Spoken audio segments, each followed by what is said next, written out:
Let's discuss motion in one dimension. Mechanics is divided into two parts, kinematics and dynamics. Kinematics is concerned with describing motion, while dynamics concerned with the causes of motion. In this lecture, we will discuss describing motion, kinematics, while later on we will discuss dynamics or the causes of motion. If the object is moving in the horizontal direction, we use the x-axis, while if the object is moving in the vertical direction, we use y-axis. Let's start by defining displacement. So displacement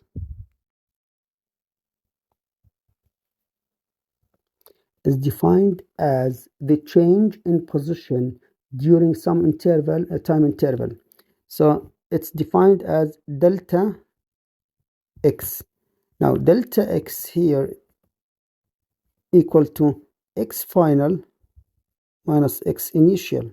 Sometimes some textbooks adopt x2 minus x1 equal to delta x. It's measured in meters, in SI units, and it's different from distance, the length of the path. Distance, as we mentioned before, it's defined as the length of the path, but displacement is defined as the difference between the initial and final position. The position of an object at any time t is given by its x coordinates.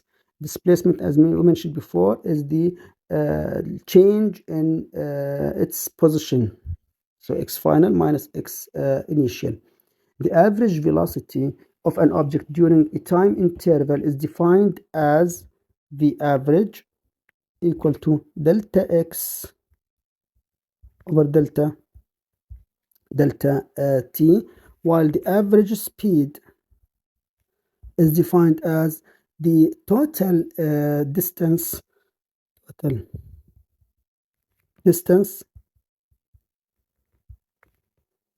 over time interval. Remember, displacement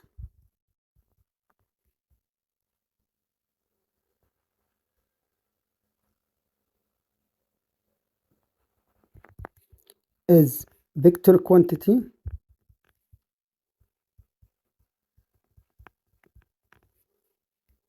average velocity is a vector quantity because it depends on the displacement. Speed is scalar quantity because it depends on the total distance.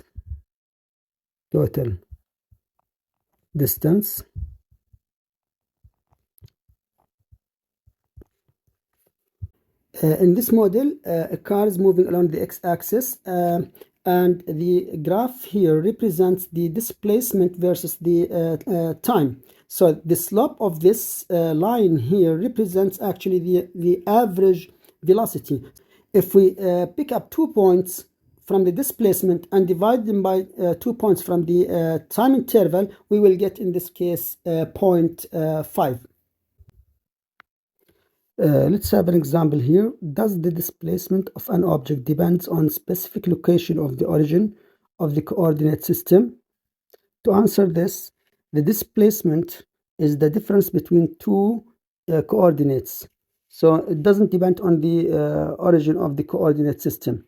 By taking this example, for instance, an object is moving between position 10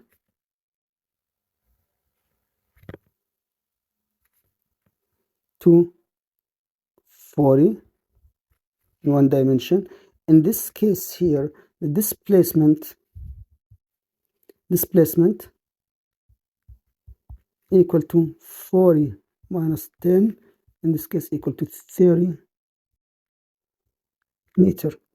Another case, if an object is moving from 30 to 60.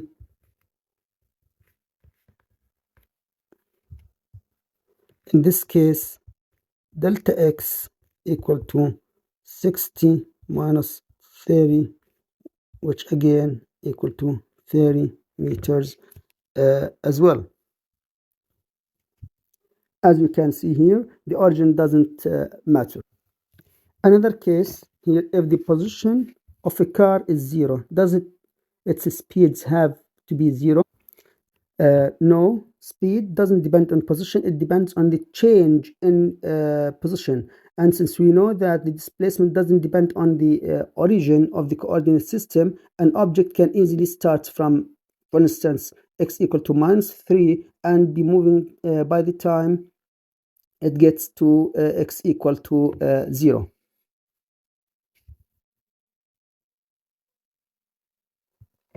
Example, does the odometer in a car measure distance or displacement? Odometer actually measured a distance. Let's take this quick example. If you go from city A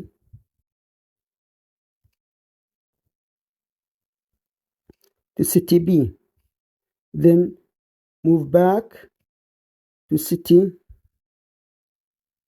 A.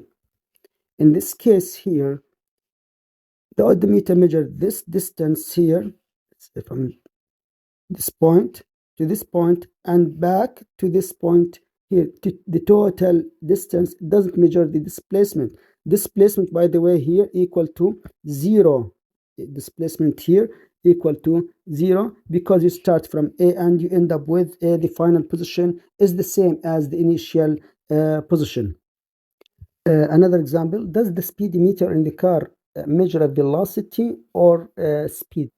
Obviously, a speedometer in a car measure a speed, not a velocity. Velocity is a vector quantity, which depends on the direction, but speedometer doesn't care with the direction. It does measure the magnitude of the velocity, which is in this case speed.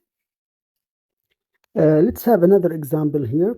A particle moves from x equal to 5 meters to x equal to 10 meters and then to x equal to -5 meters in 2 seconds. So the whole trip took 2 seconds. Find the displacement of the particle during the whole trip and the total traveled distance during the whole trip, the average velocity during the entire trip, and the average speed during the entire trip. Now, to solve this problem, we just draw this simple diagram here, and let's go back to the question. A particle moves from x equal to 5 to x equal to 10. So the starting point here is this one here, and the particle moves from 5 to 10, so it moves this distance here. So the distance d1 here equal to 5 meters. Now, the particle moves back to -5 back into this one here. So the final position is actually here. So the distance here equal to 15 meters. Remember, distance is a positive number. It's not negative. Now, the total distance, or let's see here, the total distance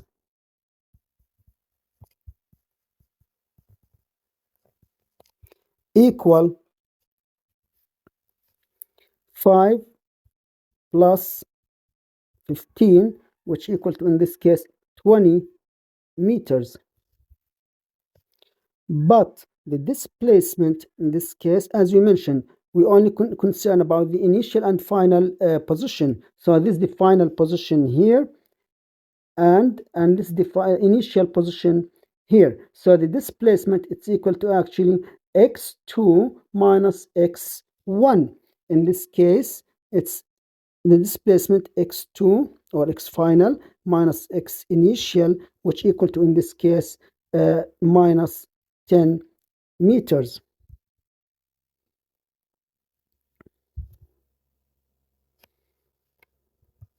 Now the average velocity, it's actually equal to delta x over delta t, or the displacement in this case, which equal to -10 divided by 2, which equal to minus 5 meter per second.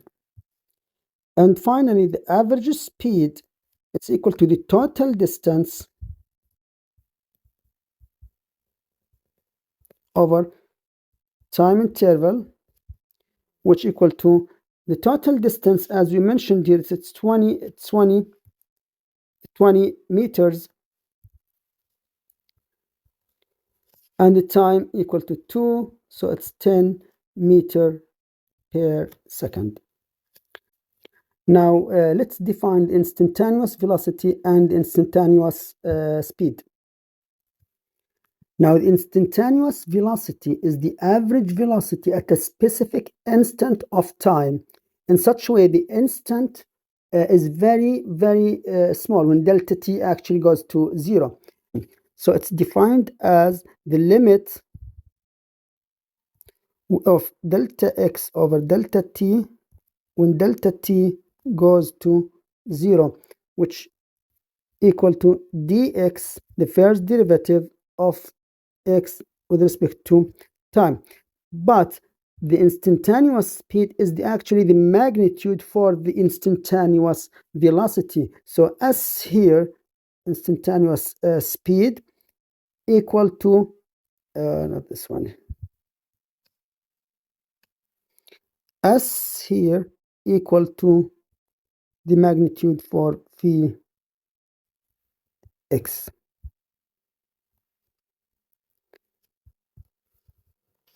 Now let's have an example. You drive for 30 minutes at 30 miles per hour. Then you drive again for another 30 minutes at 50 miles per hour. What is your average speed for the whole trip? Since the time for the first part of the trip is the same as the second part of the trip, in this case, the average speed here equal to the distance for the first trip, it's equal to 30 miles per hour. So it's equal to 30 plus, and the distance for the second part, it's equal to 50 in this case here. And the time, it's 30 minutes. It's the same again. It's 0.5 hour. It has to be in hours. So in this case, the time, the average speed here equal to 40 miles per hour. Now let's have another example. You drive 4 miles at 30 miles per hour and then another 4 miles at 50 miles per hour. What is your average speed for the whole 8 miles trip? This example is different from the previous one because the time for the first part of the trip is different than the time for the second part of the trip. And to find the average speed in this case, we should find the time for each part of the trip. So for the first part, T1 equal to the distance 4 divided by 30, while T2 for the second part of the trip equal to 4 divided by 50. Now the average speed here in this case equal to the total distance, which in this case equal to 4 plus 4 divided by T1 plus T2. And while doing the math, the answer is almost 30 miles per hour. Let's have another example. The graph of position versus time for a car is given in this curve here, as we can see this one here. What can you say about the velocity of the car over time?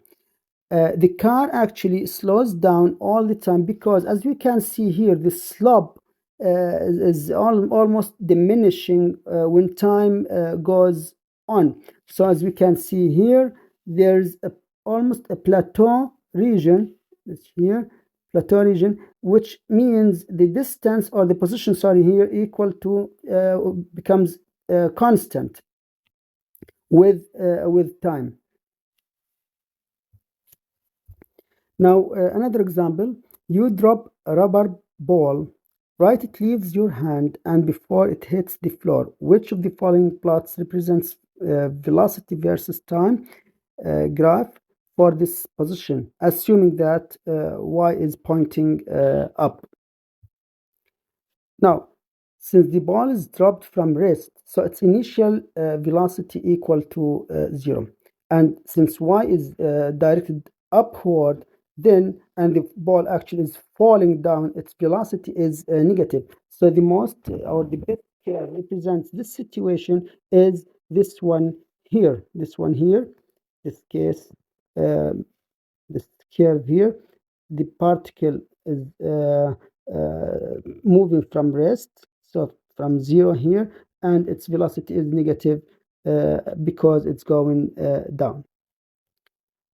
Let's have another example. The position of an object as a function of time is given by this equation here, x of t equal to 5 plus 2t minus 4t square, while x in meters and t in seconds.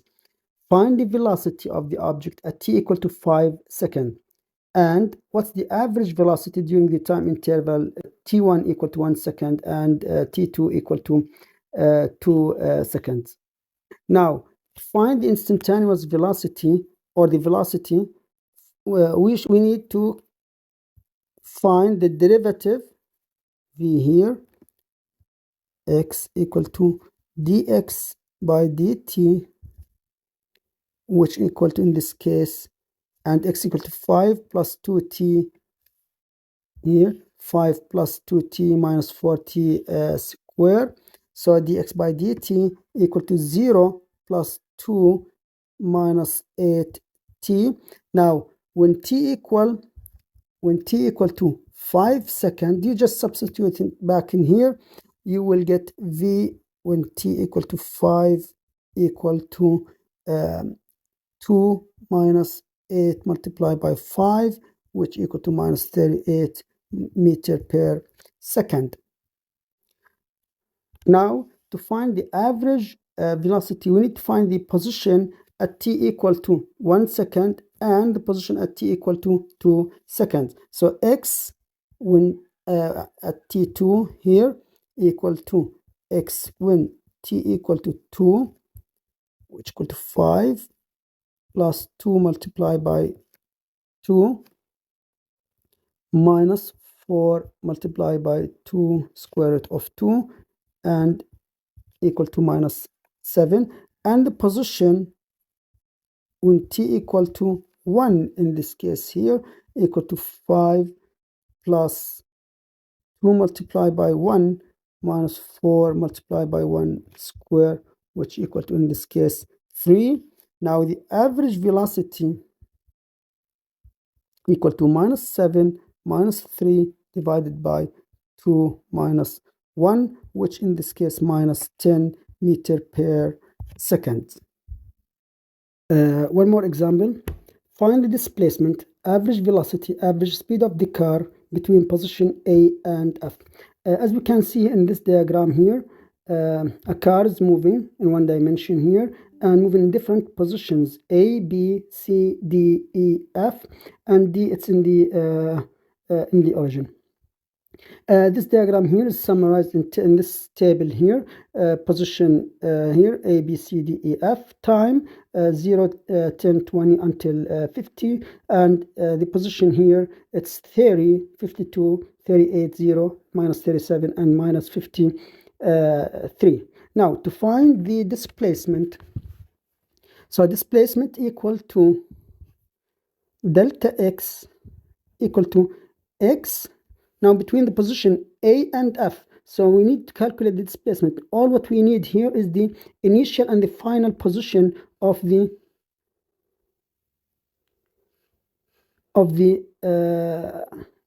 car motion here. Now, the position displacement equal to xf minus xa. In this case here, xf is the position for the car at F, which equal to, in this case, minus 53, and the position at A equal to minus 30. In this case, the displacement equal to minus 83 meter. Now the average velocity equal to delta x over delta t. Now delta x here equal to minus, we just calculated this one here, minus 83 meters divided by the time interval here, it's equal to 50 minus 0. Now this is 50, the time for F here is 50, and the time for A is equal to 0. When we do the math here, equal to minus 1.7 meter per second. Now to calculate the average speed, we need to know, as here average equal to total distance over time. Now total distance, actually we cannot calculate total distance from this curve here. We need to look at the table here and calculate the total distance. Remember, A is at position 30, which means the origin here starts from 30. It's not 0. So in order to calculate the distance, we need to calculate the distance moved by from position A to position B to position A. So in this case here, the distance here equal to 22 meters. Now the distance from C to B or B to C here equal to, here in this case, 14. This one here 38, 37, 16. So the total distance is 22 plus 14 plus 38 plus 37 plus 16 divided by time here. The time between A and B is 10, B and C 10, 10, 10, and until F here is 10. So the time actually is equal to 50, which equal to 127 divided by 50, and simply it's equal to 2.5 meter per second. Another similar example, a particle moves along the x-axis. Its position varies with time according to this equation here, and as we can see in the graph, it shows the particle in motion as in one dimension. The question is, find the displacement of the particle at two time intervals from 0 to 1 and from 1 to 3. So let's find the displacement for the first time interval. So displacement here equal to x final minus x initial. Okay, during the time interval from 0 to 1, so the position here, x, when t equal to 1, equal, in this case here, you just substitute this one here back in this equation, equal to minus 4 plus 2, in this case, equal to minus 2. Now x, when t equal 0, you just substitute 0 back in this equation here, it's equal to 0. So delta x, the displacement here, equal to x final. Let's look at the line here, from 0 to minus 2, so from A to B. So the particle actually moves from A to B. To find this displacement, we just calculate the position at t equal 1 and at t equal to 0. So the displacement here equal to minus 2 minus 0. So the displacement equal to minus 2 meters.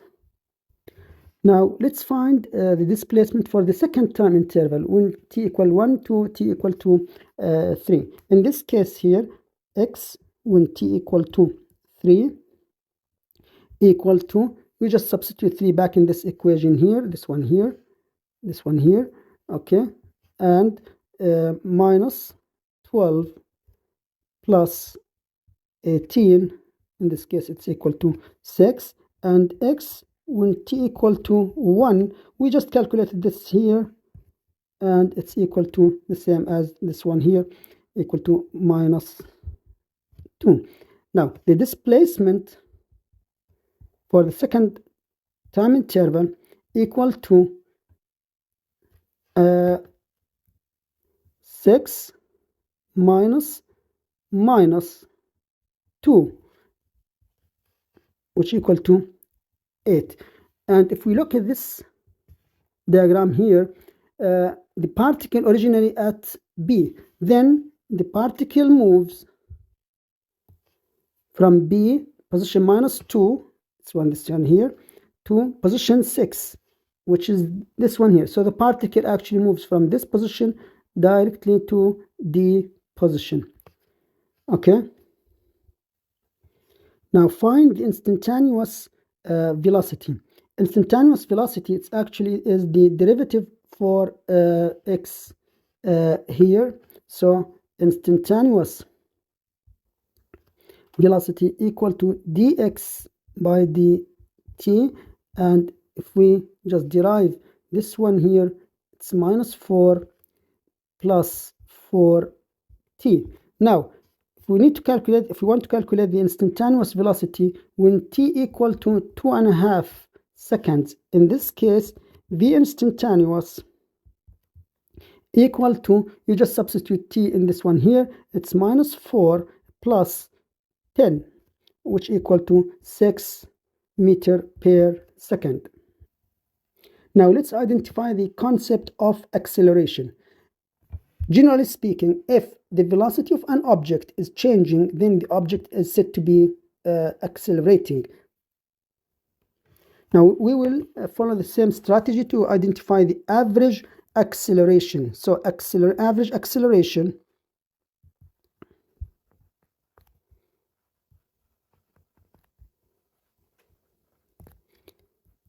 in this case A average equal to delta V delta t, the change of velocity with respect to time. But the instantaneous acceleration is the limit when delta t goes to 0, delta v delta t, or the first derivative of velocity with respect to time.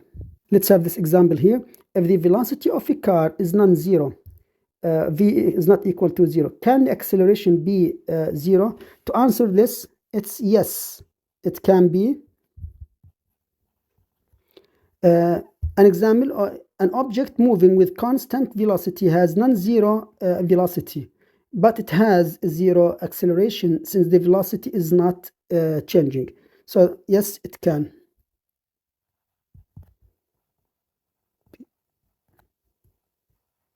In this simulation model, a car is moving along a straight line with a constant velocity equal to 2 meters per second. This curve here represents the velocity versus time interval. As you can see here, the velocity is always constant. So the slope of this line equal to 0. So the acceleration in this case equal to 0. So at constant velocity, acceleration actually is equal to 0. Example, find the acceleration of a car of the following cases. A, the car is moving in the positive x-axis and speeds up at a constant rate 4 meters per second square. For this case here, the acceleration is the same direction of the car. As the result of this, it's equal to 4 meters per second square, because it's actually speed up. B, the car is moving in the positive x-axis and slows down at constant rate 3 meters per second square. For this case here, the acceleration is the opposite direction of the car, and in this case, it's equal to minus 3 meters per second square. Now C, the car is moving in the positive x-axis at a constant speed of 3 meters per second. In this case, the constant speed means that the acceleration is 0. Let's summarize the cases we have mentioned before. As we can see here in a car or an object is moving with constant velocity. So the red arrow here is the velocity. An object is moving with constant velocity. In this case, no acceleration. So the acceleration is 0. Now, as in case B here, a car is accelerating because the velocity is increasing. Look at the arrow here. So the velocity is increasing. It means in a constant rate. So it means the car is moving with constant acceleration, as in here, case here. In case C here, now the velocity of the car is decreasing. Look at the red arrow here. As a result for this one here, a car is deaccelerating with constant deacceleration. In this case here.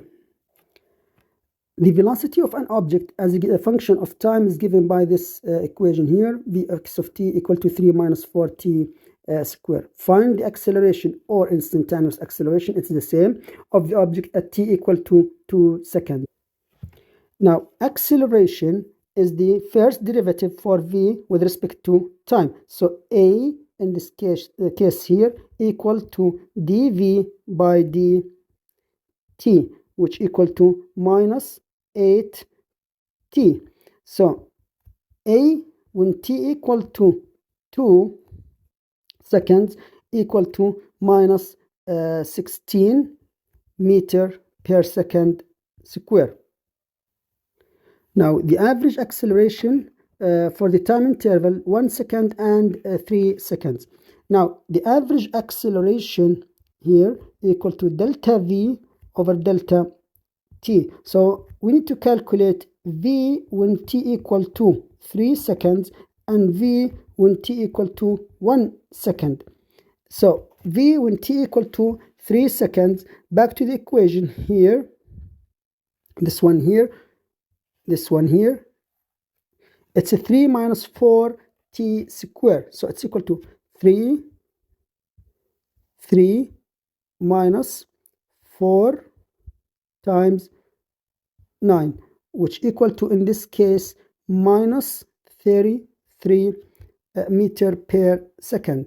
And when t equal to 1, it's 3 minus 4 times 1 square, doesn't matter, equal to minus 1.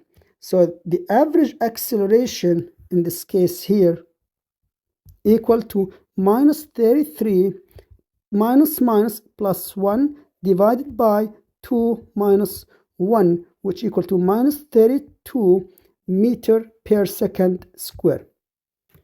Now let's move to motion in one dimension with constant acceleration. The following equations are the equations of motion at constant acceleration. So equation 1 here, Vx final equal to Vx initial plus axt, in such a way x final here, Vx final here is the final velocity, and Vx initial is the initial velocity. Ax is the acceleration, t is time.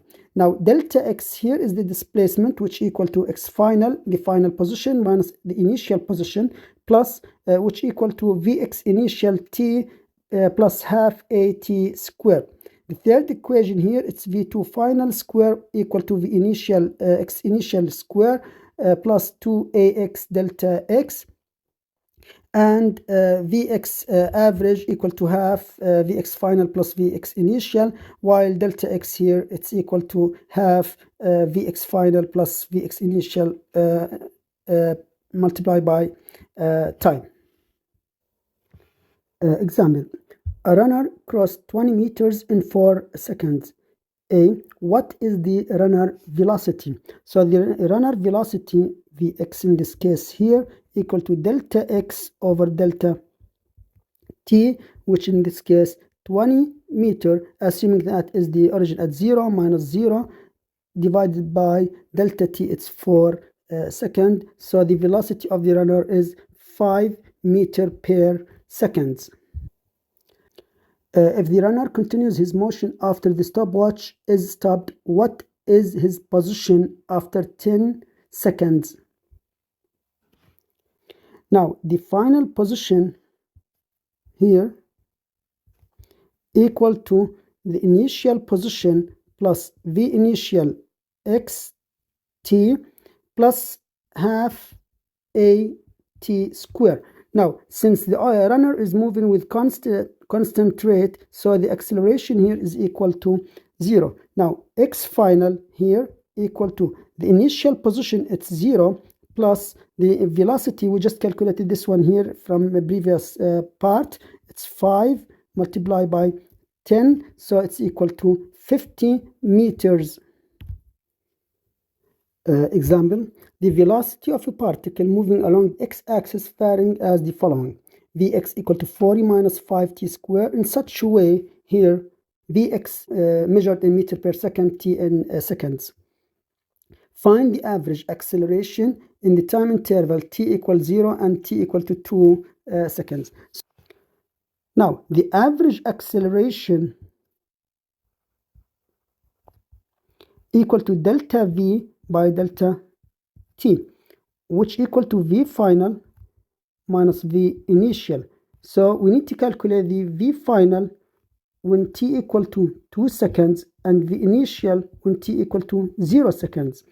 Now the v final when t equal to 2, it's equal to 40 minus 5 multiplied by 4 in this case here, which equal to 20 meter per second. Now when t equals 0, it's 40 minus 5 times 0, so it's equal to 40. So delta v here equal to 20 minus 40 divided by time interval, it's 2 minus 0. So the time interval here, it's 2 minus 0, so it's equal to minus 10 meter per second square. Remember, the minus sign is because the object is deaccelerating and the velocity of the object is decreasing, because the final position, the final velocity, it's 20 and the initial velocity, it's 40 meter per second in this case here, 40 meter per second. Now, what is the particle acceleration at t equal to 2 seconds? So the particle acceleration here, it's an instantaneous acceleration. It's equal to dv by dt when t equal to 2 seconds. So the derivative here, it's minus 10 t, while t equal to 2, so the acceleration here, it's equal to minus 20 meter per second square. Example, a jet lands on at speed of 140 miles per hour, which is in meter per second, 63 meter per second. What is the acceleration, assuming it's constant, if it stops in 2 seconds? So to find the acceleration, and it's mentioned here, it's constant, okay, we can use the equations of motion. So v final equal to v initial plus a t. Now v final, it's mentioned that it stops, so v final here, it's equal to 0. So at actually it's equal to minus v, or a in this case v initial, a equal to in this case minus v initial over t, or minus 63 divided by, it's in 2 seconds, it's 2, or minus 31.5 meter per second square. If the jet touches down at position x initial equal to 0, find the final position. So to find the final position, x final here equal to x initial, okay, plus half, which is v final initial plus v initial, v final x, v initial x times t. So when you substitute back in here, so x initial, it's 0 plus half. Now v final, as we mentioned before, it's stopped here, it's stopped, so 0 plus 63 times 2. So in this case, the final position is 63 meters.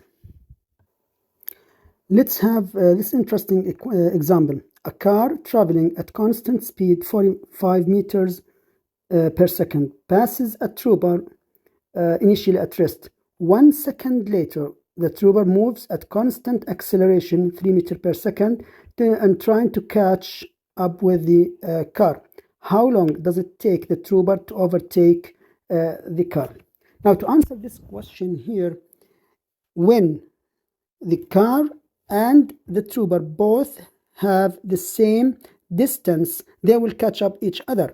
So if x final for the car is the same as x final for the trooper, then they will catch up each other. So let's calculate the distance or the x final for both the trooper and the car. So x final for the car equal to x initial plus v initial t plus half a t square. Since the car is moving with constant speed, in this case here, acceleration or this part equal to 0. Now, x final equal to, now x initial, as mentioned in the example, 1 second later. So the car is actually moved 45 meters because it's 45 meters per second. So in 1 second, it moves the car 45 meters. So initial position for the car with respect to the trooper position equal to 45 plus 45 times t. Now this is the x final for the car. Now let's calculate the x final for the trooper. Same equation here. So x initial plus v initial t plus half a t square.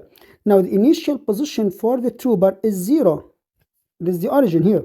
Now the trooper initial velocity of the trooper, again it's 0. He was at rest. So x final for the trooper, it's equal to half a t square. So it's equal to half multiplied by 3 t square.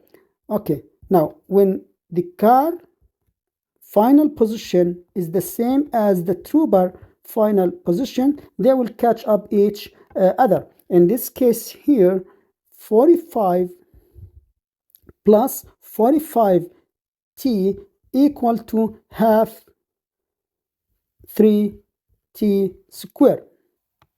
Now by rearranging this quadratic equation here, we will see that this one equation here, half a t square minus v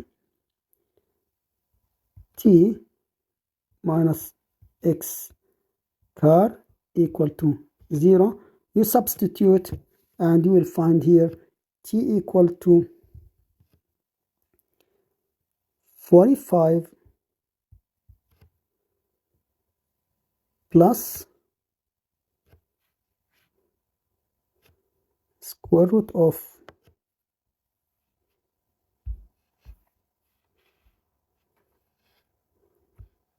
by 3, 45 plus 2 times 45 divided by 3 divided by 3 in this case here, and t, we just simplify this equation here, t equal to 31 seconds. Remember, time is always positive, time will never be negative, so the negative root is neglected. Example, an object is moving with constant acceleration and has a velocity 10 meters per second when its position at x equal to 8 meter. Now its position 4 seconds later is minus 16 meters. Find the acceleration of this object. Now let's set up the given information here. Now v initial equal to 10 meters per second. Now x initial equal to 8 meters. Now x final equal to minus 16 meters. Time equal to 4 seconds. Now acceleration, that's what we look for, is, let's use here x final, x initial equal to, let's say this one here, plus v initial t plus half a t squared. Now so let's substitute back here. Now minus 16 equal to 8 plus the initial t, which is 10 times 4 plus half a 4 square, it's 16. So you solve this, we'll find that a in this case it's equal to minus 8 meter per second square. Now let's talk about another type of one-dimensional motion, but this one it's on the y-axis. If we ignore the air resistance or any constraints, an object will fall with constant acceleration. For example, if we drop a rock, let's just have another color here.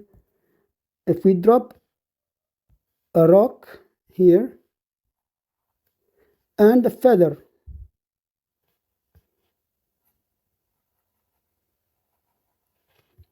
if we drop a rock and a feather and we ignore air resistance, they will have the same acceleration, which means both objects will reach the ground at the same time. A more interesting example here, we dropped two balls with different masses. As we can see here, both balls will reach the ground at the same time because they both have the same acceleration, which is in this case g. Okay, so the acceleration, free falling objects, let's define this one here.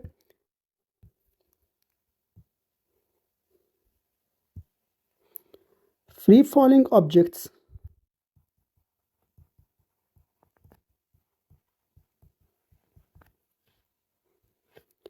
is an object that moving under the influence of gravity alone.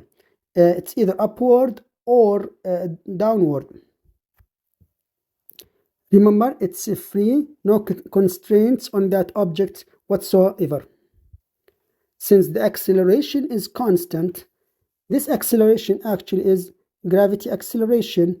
It's equal to g, and with the magnitude for this g, it's 9.8 meter per second square, and sometimes we just approximate this one into 10 meter per second square. Now if we consider y in the positive up direction here, so g actually will be directed downward. So g, it's negative, so g equal to minus 9.8 meter per second square. And this acceleration, whether the object is moving up or the object is moving down, both objects have the same acceleration. It's minus 9.8 meter per second square. As we can see here in this model, a ball is freely falling downward here. The velocity of this ball is increasing, but in the negative direction. It's the negative indicates that the ball is going down.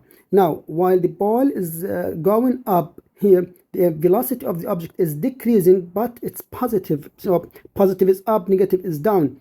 The ball velocity reaches to 0 at the maximum height. Then the ball is returned back, and the velocity is become increasing in the negative direction.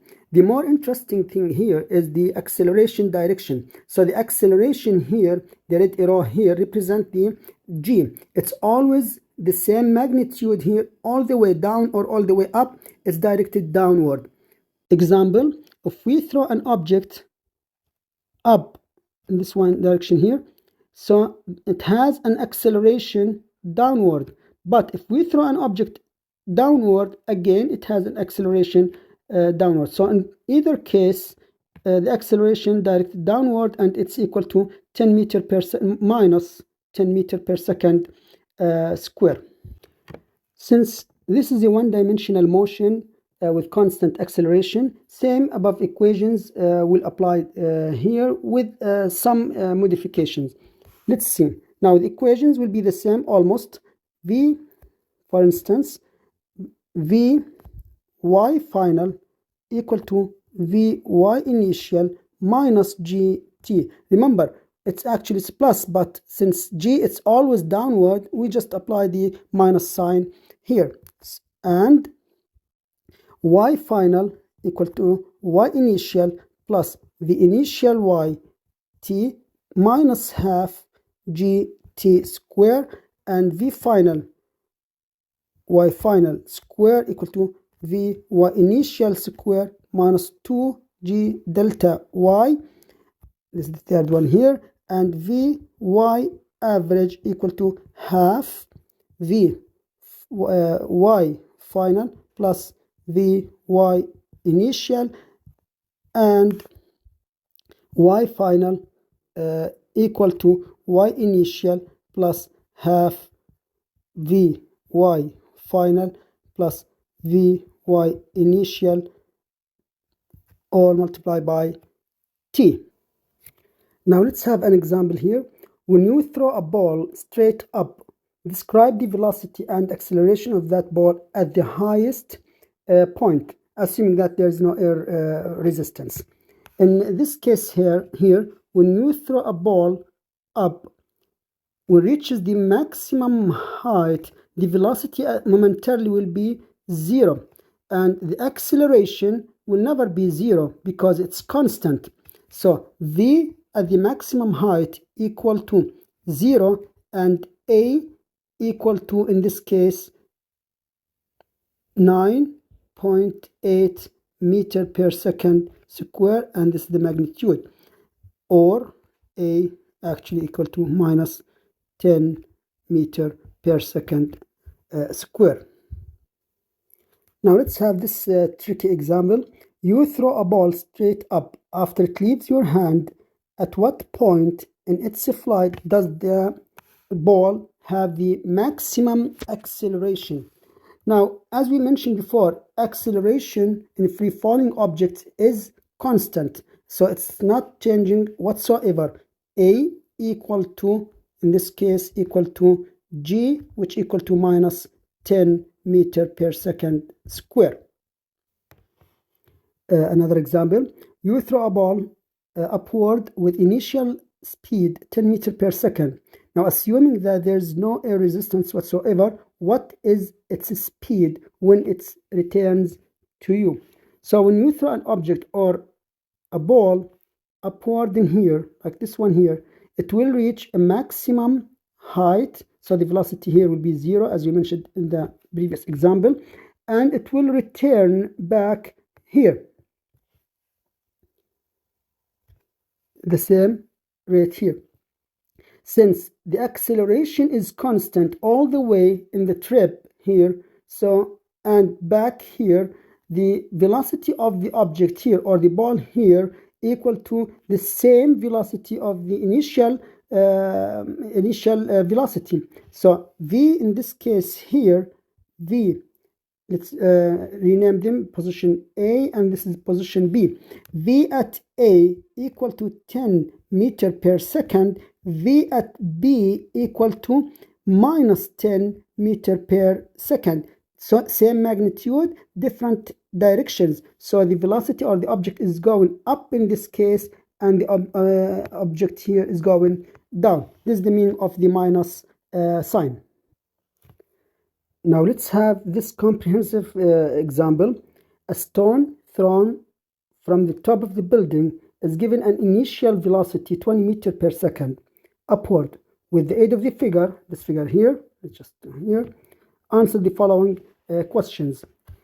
Just before starting here, let's have or understand this figure. So this is the building here, and the height for this building is 50 meters. So the initial velocity for this stone, it's equal to 20 meter per second, and it's upward, directed upward here, and the initial time is 0.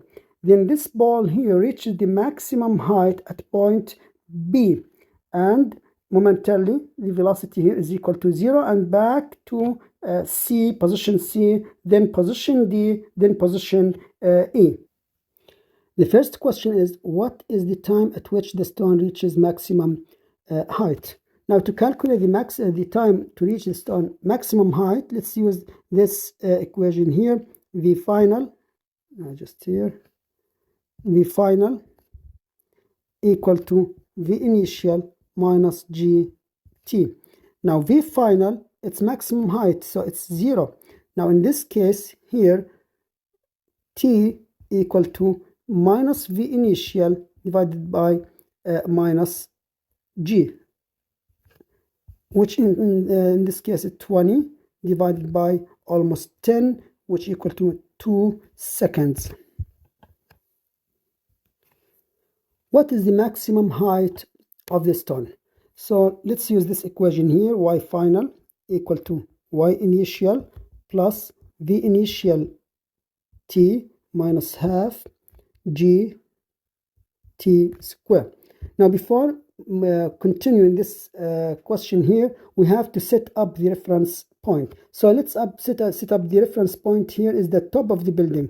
So this here x initial or y initial equal to 0. This is the reference point. So y initial equal to, in this case, 0 plus v initial to 20 times, to reach maximum height, the time required is 2 seconds. So 2 minus half g, which is 10 in this case,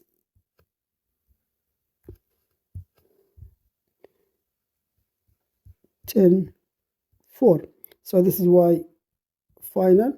Simply the y final equal to 20.4 meters.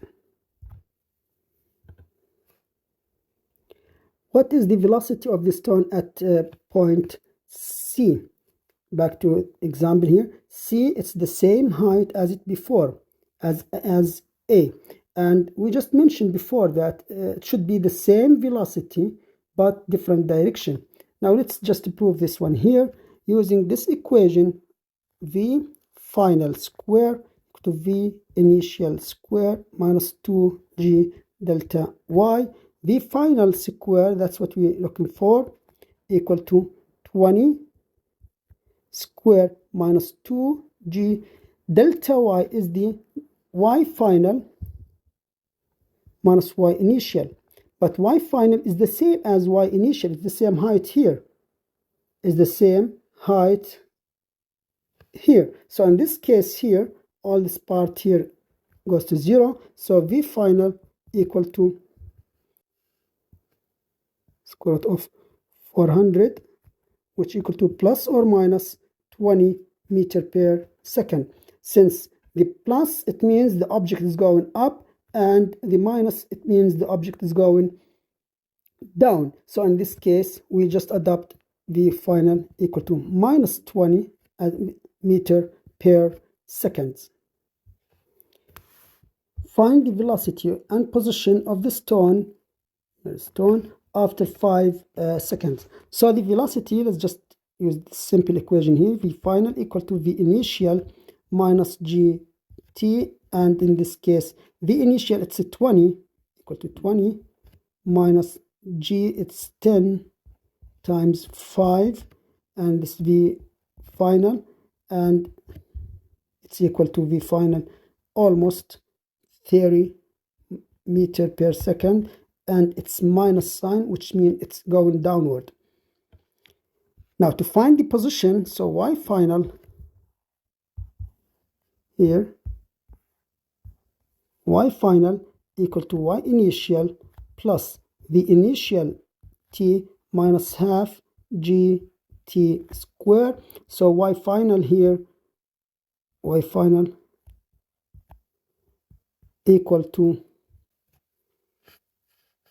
0 plus V initial 20 times 5 minus half 10 times 5 square, you just find that y equal to minus 22.5 meters. So minus, it means that it's below the reference point that we set up in the beginning of this question. It's the top of the building, so it makes sense here. It's just somewhere here. It's 22.5 meter the height, and minus because it's below the reference point. That's it. Thank you for watching.